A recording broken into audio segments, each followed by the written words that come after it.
नमस्कार दोस्तों, योगेश टेक्निकल में आपका फिर से बहुत बहुत स्वागत। दोस्तों आज के इस वीडियो में हम जानेंगे KCE 419 HAG के कंप्रेशर के बारे में।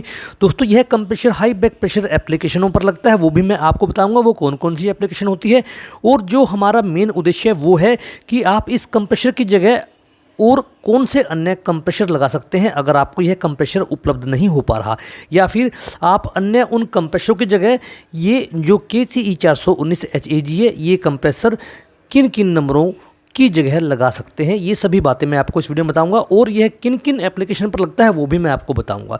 दोस्तों यह जो कंप्रेशर है यह 1/6 HP का है और इसकी BTU है 1585।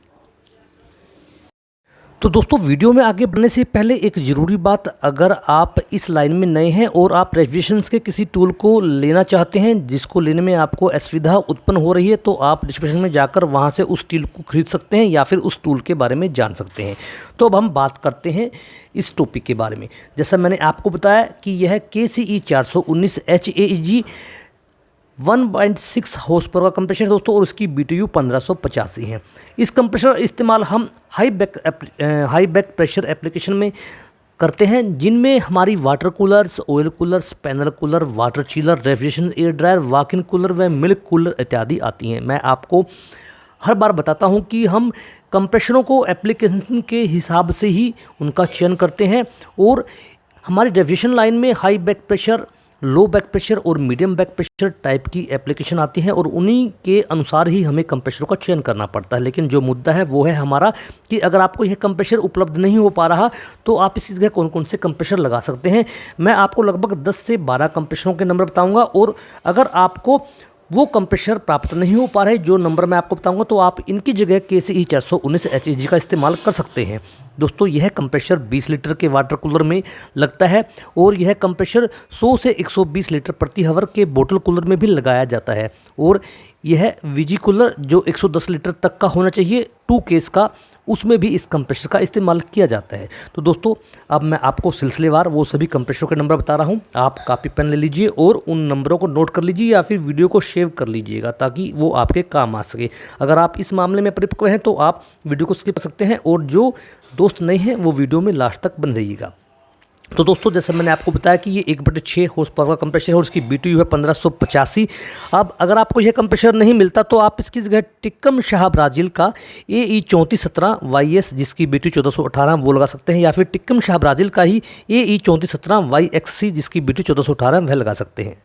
या फिर आपको वो भी नहीं मिल पा रहा है तो आप इसकी जगह डेनफोस का FR6G जिसकी BTU 1890 है वह कंप्रेशर आप इसकी जगह लगा सकते हैं। दोस्तों उसके बाद टिक्कम शाह यूरोप का THB 3419Y जिसकी BTU 1500 है वह लगा सकते हैं, या फिर टिक्कम शाह यूरोप का ही THB 4419 जिसकी BTU 1500 है वो लगा सकते हैं। दोस्तों अगर आपको ये कंप्रेशर भी उपलब्ध नहीं हो पा रहे तो आप इसकी जगह LG का MA42 HAEG जिसकी BTU 1409 है वह लगा सकते हैं, या फिर आप इसकी जगह LG का ही MA53 HAEF BTU जिसकी है 1747 वह लगा सकते हैं, या फिर आप इसकी जगह MA53 HAEG जिसकी BTU 1747 है वह लगा सकते हैं। अगर आपको ये भी नहीं उपलब्ध हो पा रहा तो आप इसकी जगह टिक्कम शाह इंडिया का THK 4420 YCG जिसकी BTU 1725 है वह लगा सकते हैं, या फिर आप डेनफोस कंपनी का ही TL5G जिसकी BTU 1400 है वह लगा सकते हैं। या फिर आपको ये कंप्रेशर नहीं मिल पा रहे तो आप एम्बेरको कंपनी का जिसका नंबर है NB 5132Z जिसकी BTU 1445 है वह लगा सकते हैं, या फिर आप कुलथोन का AE 3415Y जिसकी BTU 1314 है वह लगा सकते हैं। और अगर आप इनमें से किसी भी कंप्रेशर को उपलब्ध नहीं कर पा रही तो आप इसकी जगह टिक्कम शाह यूरोप का THB 4419 जिसकी BTU 1540 है वह लगा सकते हैं, जिसका पूरा नंबर है THB YFZ। तो दोस्तों यह वो सभी कंप्रेशर है जो आप KCE 419 HAG की जगह लगा सकते हैं, या फिर आप KCE 419 HAG की जगह इनमें से जितने कंप्रेशर मैंने आपको बताए उनमें से किसी का भी चयन करके लगा सकते हैं। दोस्तों ये सभी कंप्रेशर BTU के आधार पर चयन किए गए हैं और इनके डिस्प्लेसमेंट के आधार पर और इनकी हॉर्स पावर के आधार पर लगभग यह जो डाटा है यह सेटिस्फाइड है। आप इसका इस्तेमाल कर सकते हैं और जब आप इसका इस्तेमाल करें तो उसका जो अनुभव है वो भी मेरे को बताएं दोस्तों, क्योंकि अनुभव को पाना काफ़ी मुश्किल है। हम देखने और सुनने से वो चीज़ें तो समझ जाते हैं, लेकिन जब उनको प्रैक्टिकली करते हैं तो काफ़ी मुश्किल होती है। तो दोस्तों कोशिश थी कि मैं आपको यह डाटा उपलब्ध करवा पाऊँ, जिससे कि आपकी समस्या का समाधान हो जाए।